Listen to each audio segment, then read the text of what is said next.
Įsipaišo į Pieno žvaigždžių žaidimą.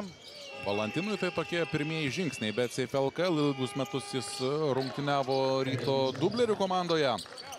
Nacionalinėje. Ir praėjusio sezono starto, kuomet irgi taip sunkiai įsibėgėjo Neptūnas.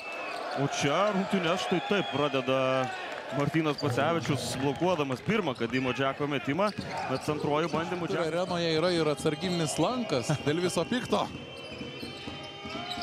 Džekas atsako 2 taškais. Ne taip įspūdinga, bet 2 taškai yra 2 taškai. Trečias kėlinys buvo rezultatyviausias Neptūno komandoje šiandien, 31 taškas.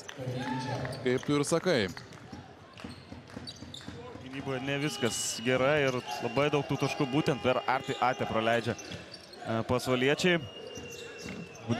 Kodimas Džekas krauna kamuolį iš viršaus po netaiklaus Valantino metimo.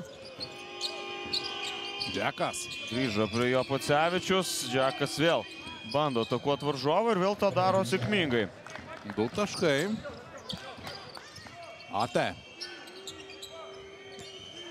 5 sekundės. Džekas žaidžia iki galo prieš Pocevičių. Metimas dešinė ranka taiklus. 11-asis Džeko taškas. Jis taip pat yra atkovojęs ir 4 Watsonas. Džekas atakuoja Martyną Pocevičių, pelno 2 taškus.